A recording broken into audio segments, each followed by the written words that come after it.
Well, it's another dark night out there, my friends. Thank you for tuning in to another episode of Night Drive Paranormal. If you're new here, every month we spend an hour together as I tell you a bunch of paranormal stories that have been sent to me by listeners of my main show, The Tape Library. So who is here tonight? Let's get a little roll call going. Drop me a comment below if you are listening to tonight's stories, and let me know if you have anything fun planned for the Halloween season. Make sure you keep watching the road, but get comfortable. Let's see in the witching hour with our first story tonight.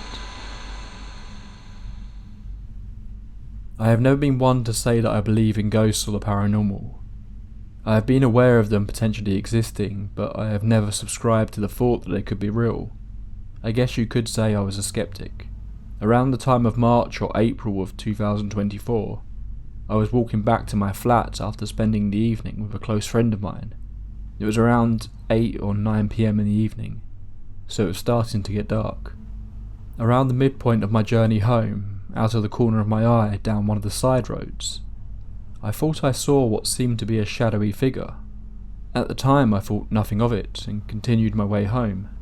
Upon getting to my street I caught a glimpse of it again out of the corner of my eye. I turned around and called out, asking if anyone was there. There was no answer. I proceeded to head inside my flat building.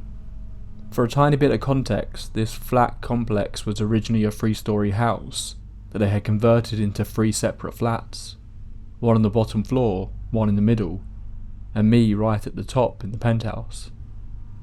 All the doors to the 3 flats are fire doors, so they are very heavy and you can hear whenever someone opens or closes them, and when someone bangs on the doors while they are locked, they make a very loud banging noise from where the door opens slightly and closes again.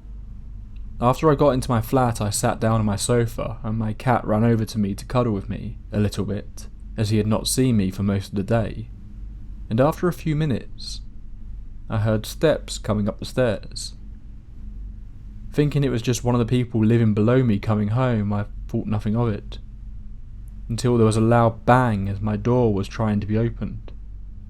After hearing the bang, I immediately stood up, moved over to my door and opened it. There was nothing there, and if someone had done it for a prank, I would have heard them walking back down the stairs. But I also heard nothing. There was no evidence that someone had walked back down the stairs. There was no activity for the next 2 or 3 months until one early morning in June.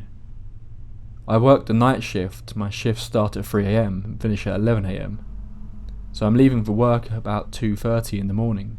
I was walking to work, and when I was about 5 minutes away, I could see the shadowy figure again, just standing a short way in the distance from me. Even in the early morning darkness, I could still make this figure out, as it seemed to be a much darker shade of black in comparison to the night sky. I called out to the figure, asking what it wanted. There was no answer. As I made my way closer to it, it suddenly vanished. As quickly as it had appeared, it was gone. I haven't had any more interactions with this entity since then. I still have some doubts regarding what I saw and experienced, but in any event, I don't think I am as skeptical as I was before. If I have any more experiences with this shadow figure, I'll be happy to send in another email and update you all on what I have experienced. Do you have your own paranormal experience? Would you like me to read it on Night Drive Paranormal? Then drop me an email at thetapelibrary@protonmail.com. I can't wait to share your strange stories with our listeners. Next up, we have a short but very creepy experience from Colin. The year was 2008. I was around 9 years old and my family and I were travelling from California to visit my family that lives in Ohio. It was my summer vacation trip, and I've been looking forward to it all year. I always look forward to visiting family in Ohio, as we didn't get to see them very often, living across the country. We were staying at my grandmother's house that lived just outside of the Dayton Bayou area. We would usually spend most of our vacation with family, driving around and getting into local activities in the area. One afternoon, we were at a local farm getting vegetables for dinner, when we had the idea to visit a well-known, haunted old graveyard that was nearby. This graveyard has to be at least 200 years old, with some graves showing dates that were around the American Civil War era. We pulled up to this graveyard and couldn't have went on a more gorgeous day. It was completely sunny, room temperature with almost a stillness in the air. When we exited our vehicle, we all just left our doors open, as we weren't planning on staying very long. We were walking through the graveyard and checking out the dates and names on the headstones that were still legible, when I saw a headstone that stuck out to me as a 9-year-old boy. It had a crack on the headstone and some really old coins sitting on top of it. My foolish self decided to take a coin off of this headstone as a souvenir, and the second I picked it up off the headstone, all 4 of our car's doors slammed shut at the exact same time. This was not a windy day whatsoever. There wasn't even any wind present. And this was also a vehicle with very heavy doors, and there would have been no possible way that could have happened on its own. This scared every single one of us, and we decided it was time to go. I instantly put the coin back and headed back to the car. This was frankly one of the scariest experiences I've ever had happen to me, as I truly cannot explain what happened here. Enjoying these paranormal tales? If you want to hear more from me, then please do consider subscribing and hitting the like button if you are on YouTube. Regardless of what platform you are listening on, all these little interactions tells them that you like this and want to see more like it. We're off to Australia for our next story. If you haven't seen it already, I recently spoke about the Australian poltergeist case in Humpty Doo over on the tape library. I'll provide a link to that below if you want to check it out. Okay, let's get into story 3.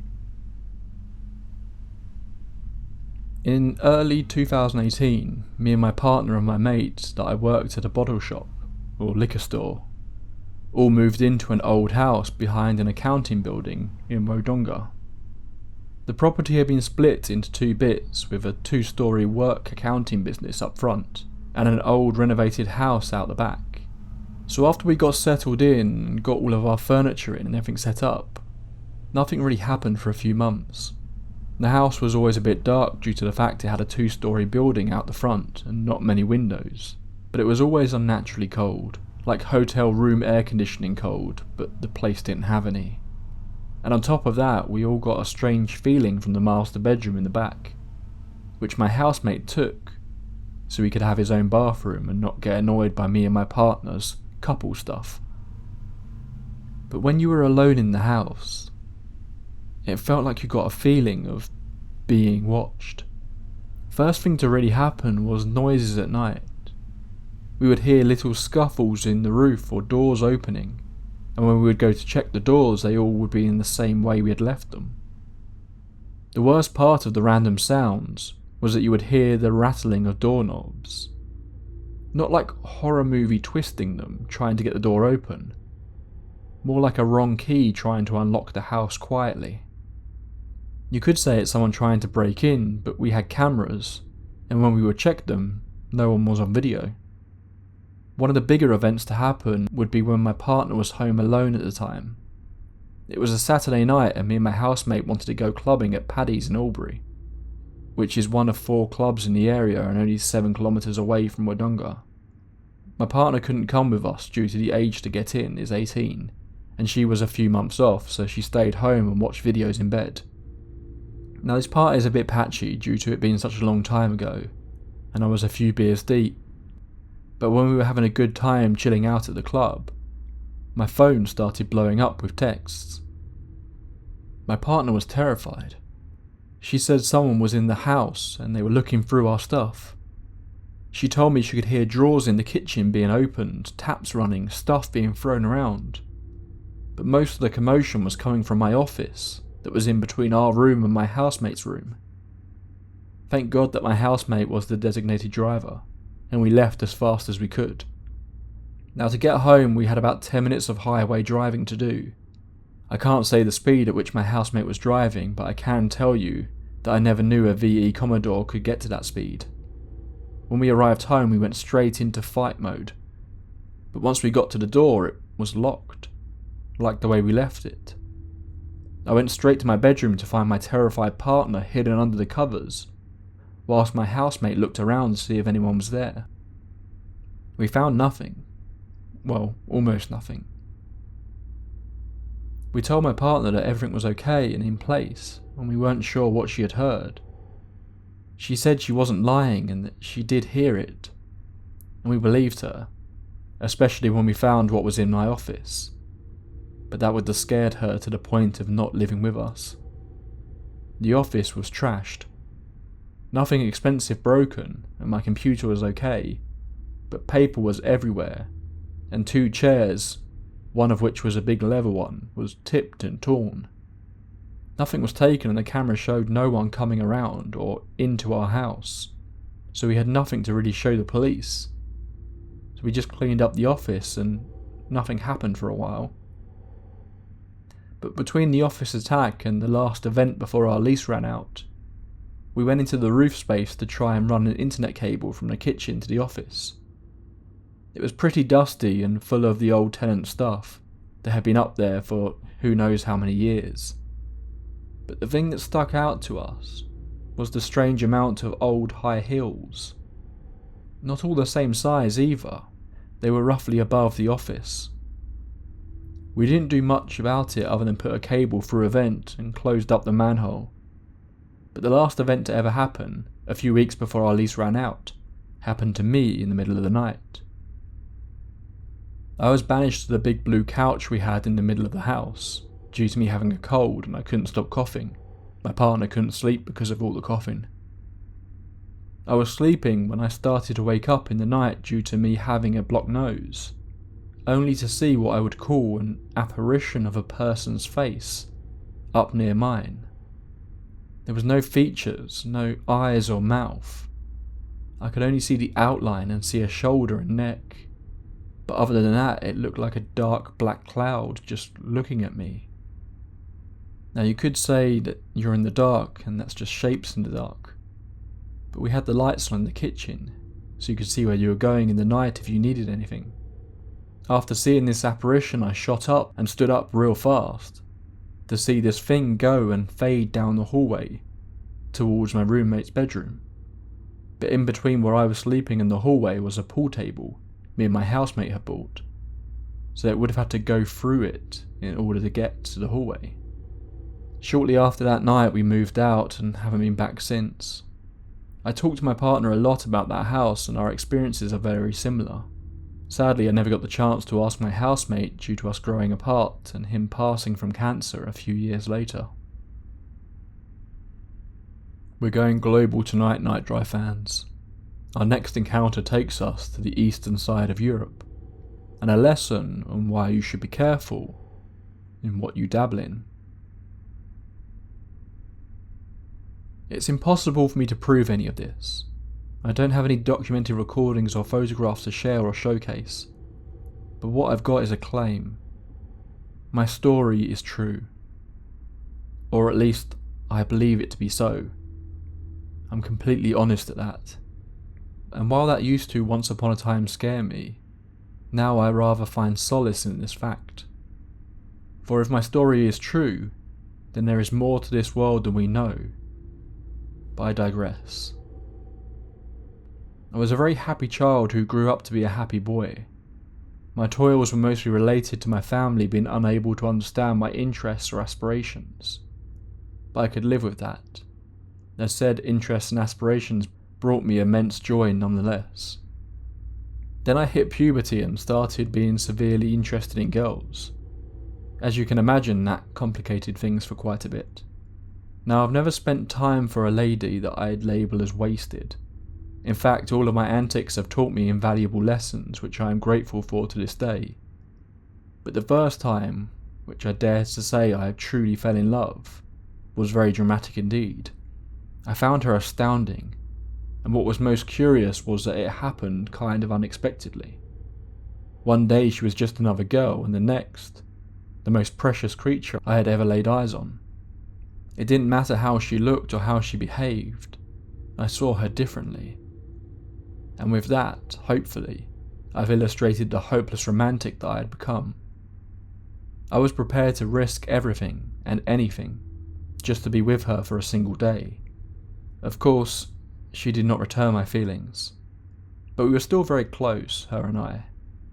We'd spend our days together, almost dancing on the verge of that what if, which kept giving me hope time and again. Until one day she broke my heart completely by becoming an item with none other than my best friend at the time. Oddly enough, that only bound me stronger to her, and of him I would see nor hear no more. As many a fragile teenage mind before me, I took to keeping myself busy during that apocalypse. And I can't tell you why, but I then developed a rapid and intense interest in the occult. Maybe it was my love of horror and urban legends, or the fact that I had grown up with books of myths and fables. No point in pondering. Rituals, spells, candles, and incantations had become my closest friends. Time went on, they broke up, but regardless of that, I was still not her first choice. Moreover, she was moving away, and that devastated me, at a point where I honestly believed I could not hurt more. But a broken yet knowledgeable mind is always inclined to spring to action, rather than sulk in its own misery. I had devoted quite a lot of my time to studying regional rituals and customs, you see, and by regional I mean Eastern European. We're a fascinating culture in that regard, a mixture of pagan and Christian, of exotic and expected, and one of the most curious figures in our lore was the devil. By that I don't mean Satan or Lucifer. I mean a being which is equally as cunning, but also not entirely vile. Just as dangerous, mind you, and certainly not a good subject for a young boy's first rituals. None the wiser, I was about to use a generalised word to open a door to somewhere, so that something could come in. But so what? It was all just child play, dragons and sorceries, as in the books I love to read. Then came a night where I had decided to be bold and go through with the ritual in question. It was rather simple. Light some candles, say some words, and have a piece of red string and a stone on hand.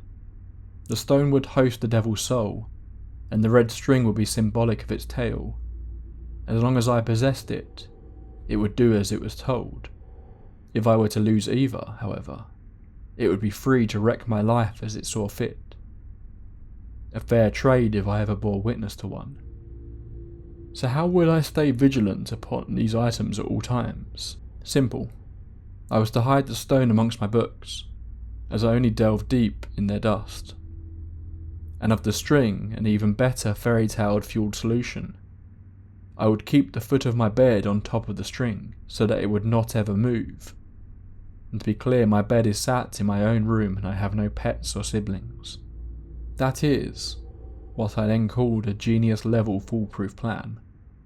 Midpoint through the ritual, just when I was supposed to say my wish out loud, I realised I didn't even know what I wanted. Would I wish for her to love me back, or for a single perfect day of love, both physical and ephemeral? Did I simply want her to not move away, or was it happiness I sought? Being unable to focus my young mind elsewhere beyond the vestibule of her presence or figure. Unable to decide, I said, "Make all my wishes come true," and immediately felt silly a bit after it was all over. And honestly, it was a fun little playtime session. I genuinely never believed that something would come out of it. In fact, neither did I use the right type of stone nor the right colour of candle. I just did it to make myself feel better. To have done something, or at least attempted to do something, which would help me hold on to the first addicting thrill for just a bit longer. I hid the stone and put the string at the foot of my bed and then fell asleep. The next day I had forgotten all about it. I was never meant to remember anything. After all, it was just a thing I did. Same as playing a video game or sharing dreams with my peers. Then, she called me on my cell phone. Now mind you, this was back in 2008, where cell phones were not so smart and had cameras that produced images barely capable of being called photos. And also, she had never called me in the past. Not once. Not just because calls were expensive back then, but because, well, she never really wanted to. Furthermore, she asked to see me. We went out for the first time ever, just the two of us, and we had a wonderful day. Yet my mind could not fall back to the ritual. This was just a happy coincidence, right? Well, that instant turned into a stream of luck. I don't want to get into the details, but that period of my life is painted with the shades of the golden hour itself. But as all of you undoubtedly know, soon after the sunset, darkness settles in. And one day it hit me. It had to be my ritual. There was no other reasonable explanation. Too many good things were happening, one right after the other. It felt surreal and improbable, so I just self-proclaimed myself a master demonologist, and allowed my spirit to enjoy this graceful period. Then, one day I came home to discover my room was different. It turns out that my grandmother had decided that the place was filthy, and had therefore intervened as she saw fit. The stone displaced, the string removed. Chills went down my spine. I instantly went online to seek solutions to my situation. Keep in mind, even if the net was just as wide back then, to me it was just a few months after I'd gotten internet access to begin with. The only seemingly solid bit of advice I got was this: toss the stone at a sunlit area, and make sure the sunlight covers it for as long as possible. After that's done, throw it in a church courtyard and forget about it. So I did, but it was already too late. She moved away anyway, but I had other issues to keep me entertained. First, I started having nightmares. Then my best friend betrayed me. We were practically close since we were children, and I had saved him from trouble numerous times. Yet suddenly all of that was forgotten, and he was incredibly aggressive against me. Luckily we are still close, but if I ask him today about that period, he cannot recall any reason for his behaviour. Soon after, I lost my great-grandmother. As if that were not enough, I lost my other great-grandmother merely months after. Legal complications ensued over our property, and I was forced to move out, leaving all that I knew behind me. My friends, my area, and everything that I loved.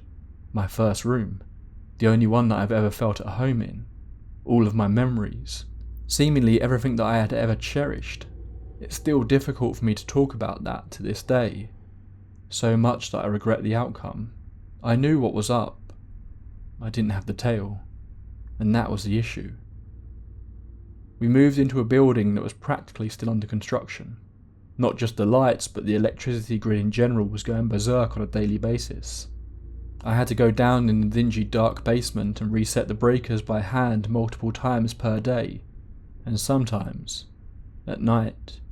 While we stayed there, I broke my legs with my own hand twice, while trying to put my shoes on. It's okay, feel free to get a bit of a laugh out of that. But it did happen.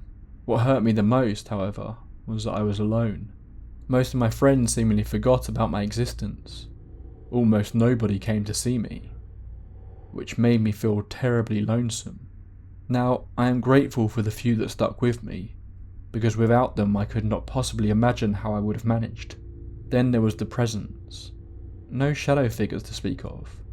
No voices or laughter to describe. Just this oppressive feeling. It manifested itself when it was dark, especially after the electricity had gone out and I had only my flashlight to rely on. Saying that now, I recall that back then I had made a habit of having multiple flashlights on me or near me at all times. In my backpack, on my nightstand, and even in the bathroom. When it was dark, it felt like there was something beside me, mere centimetres away from my face. I felt like I was about to experience a real-life jump scare at any moment. Now? Or now? Maybe now. It felt like something was just sitting there right beside me, feeding on all my misery, and worst of all, I knew why. And I believed that I deserved it. We moved yet again because my parents were also suffering due to the constant electrical issues. For a bit, everything felt normal after we moved into our new place, but then it came back with full force, stronger than ever. I started waking up to visions, or were they reality? I would get startled awake, barely able to catch my breath, with this urgent feeling in my chest. I would open my eyes and look around only to see the entire room covered in strange black symbols that I could not understand. But I felt as though they were there to mock me. At first it scared me deeply. Then I simply got used to it. For what else could I do? While all of this time was going on, I kept buying new books and researching online. But I couldn't find any sort of solution to my problem, which I was willing to go through with. So I just suffered. It had gotten to the point where I would wake up, see the symbols, and then just turn my back and force myself to fall asleep. But then the thing got more creative. There were numerous instances where elements of the following would happen, but this one story I would like to share was its magnum opus. To this day I remember it fondly because I almost felt proud of all the effort this thing had put into making me feel even more afraid. I spent the majority of that day reading one of my favourite books for the first time. But after dusk settled and evolved to darkness, I started hearing footsteps under my window. I thought it must be some animal until they intensified to an extent where I couldn't take it any longer. I was still a teenager, but a rather brave one, closer to an adult than a child at that point. So I got up, went outside with a flashlight, and there was nobody and nothing there. I got back inside, believing that I chased whatever it was away, only to hear them again, drawing closer to my window. Whatever, I told myself, continuing to read until I fell asleep. I was woken up at about 4 in the morning. The reason for that was the sound of my room's door opening. The handle was a bit loose, so it wasn't uncommon for it to open up on its own when the wind was strong, or when there was some sort of strong vibration in the estate. I had my back turned to the door, so I just stood there for a moment. I sighed, realising that I would have to get up to close it. And then I heard the door getting closed again. I froze. Then came the footsteps, no longer outside my window, but within my room. I felt their direction from the door towards me. I moved my body just a bit to rule out sleep paralysis, but I was able to move freely. Damnation. The footsteps stopped at my desk, which was inches away from my bed and my head. Then my chair, the seat of which was neatly tucked under the desk, got dragged across the floor, as if to make enough room for someone or something to sit. And sit it did. Wood splicing and crackling in its stead. Then what sounded like fingers began tumbling against my desk surface. Impatiently, "Get up, witness me, fear me so that I may leave you for a while longer. This is your doing, so suffer me," is what I interpreted all of that as. I felt like I was about to faint. So scared was I. As if hours had passed by and I could still hear those fingers going at it. First came the first.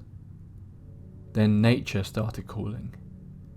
And at a point I told myself, "Listen, you can either sit here until dawn, or turn around and get this over with. What's the worst that could happen? If this thing wanted you dead, it would have killed you already. I'm practically feeding it right now by sitting here. Worst case scenario, I piss myself at the age of 17, and nobody ever finds out. Big deal." Having decided that I could live with that, I turned around, prepared to see my adversary for the first time ever. Fears of claws and teeth and horns, and bright red eyes swelled up, blocking my breath. My room's door was closed. My chair was neatly placed beside my desk. There was nobody in the room with me. Everything was just how I had last seen it. Somewhat relieved, I exited my bedroom and visited the bathroom. I did my deeds and drank my fill, after which I splashed my face a couple of times. And then I looked at myself in the mirror. I looked so tired of all of this, but something didn't seem right. Was it my face? No. It was something around me. Something behind me. I needed a couple of seconds to notice it, but when I did, everything came back to me all at once. All the fear, misfortune, dread and sadness. Behind me, on the bathroom tiles, there was a splash of blood. I turned around and examined it. It was blood indeed. Red. Deep. I had no younger siblings, and nobody had access to my house, so this being a prank was out of question. I feared that somebody in my family could have gotten hurt, so I went out to check, but everyone seemed to be fast asleep. I went back to the bathroom, and the blood was still there. I decided the best thing I could do was to wash it off, so that if somebody else pays a midnight visit to the loo, they would not get startled. The next morning I asked around. Nobody had gotten hurt. Not last night. Not recently. After that, for a while, things were calm. We moved again, this time allegedly for the final time. That would turn out to be untrue, but either way, the dread kept creeping up on me from time to time. But I insisted on finding myself more pleasurable activities to partake in, due to which I was able to ignore it more easily. Then came one fateful night. I had not had that vision with the symbols for a longer time than usual. Throughout that same day I had become really tired, as I was engaged in multiple different types of shenanigans. So this nasty thing that haunted me had picked a pretty bad time to try its classic trick on me again. I woke up.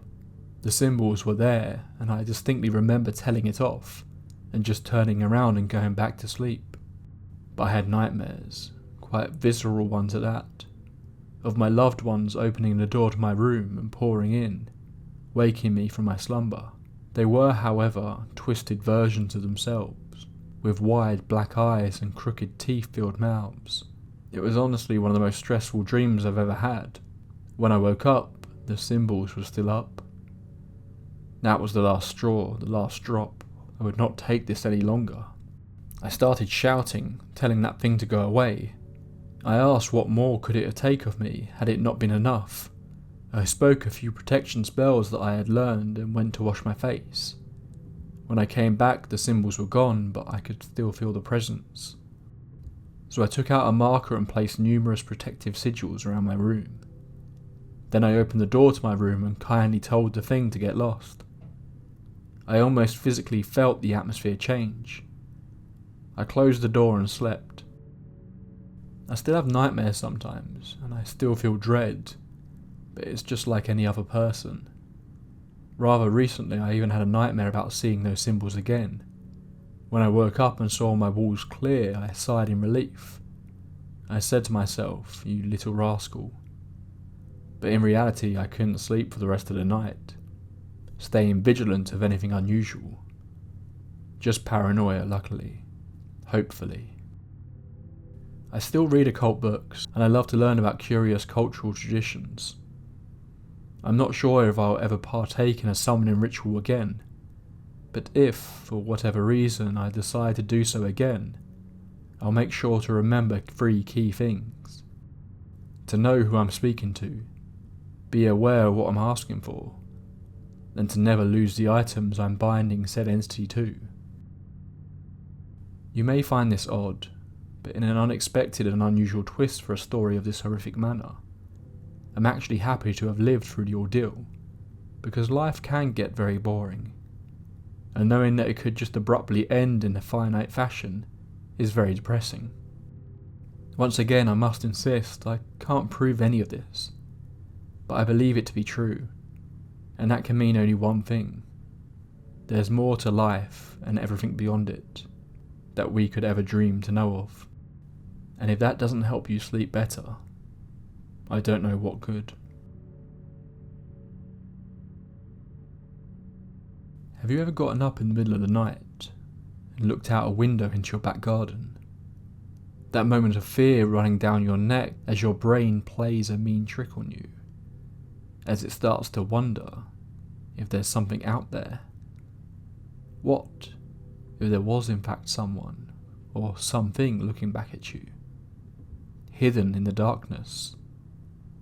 Let's get into this creepy little tale from Joe. Now I should preface this by saying I don't believe in the paranormal, although I do enjoy all the stories and experiences. But I do have a few unexplained experiences of my own, and this is the last one to happen. One of my friends of 15 years and his family had decided to move countries. So in September of 2023 I took him and his family for one final holiday, down to my parents' holiday home in North Cornwall. Now I've been down there with friends and with family and by myself multiple times, and I have never experienced anything out of the ordinary until this one night in September. We had been there for 4 days. This was our second to last night before leaving for back home in Bedfordshire, and as usual, nothing out of the ordinary had occurred for the entire period that we were there. But that night something happened that I cannot explain. Now this next part may be difficult to put into coherent sentences. It may just end up as a confusing mess of words, but sometime just after 8 PM, myself and my friend's stepfather had stepped outside into the back garden to satiate our unfortunate addiction to nicotine. We sat down on some patio chairs and continued the same activity we've been engaging in all that evening, namely sharing videos on the internet that we found funny.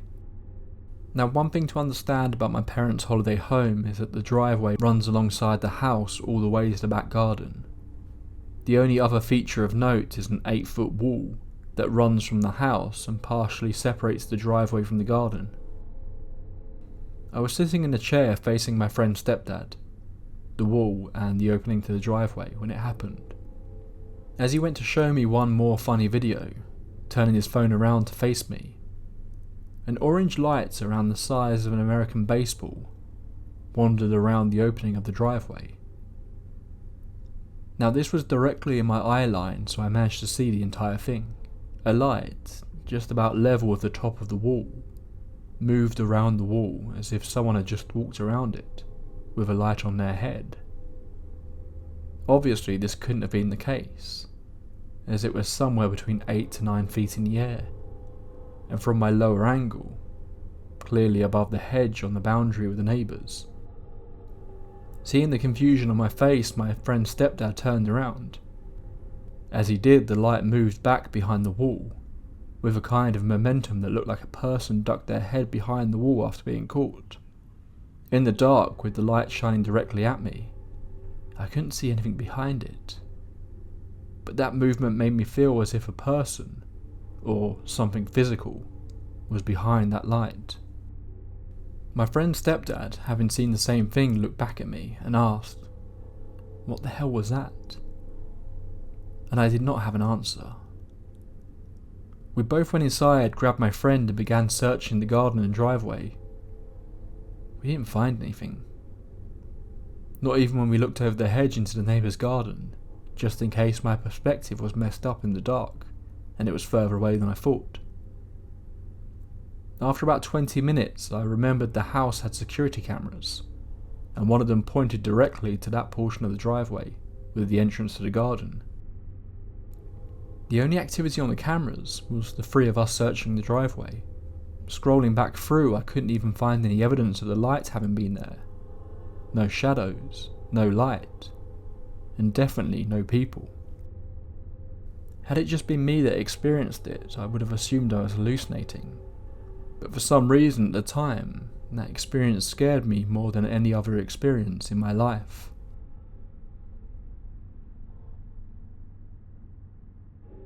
That's about all the time we have left for tonight, I'm afraid.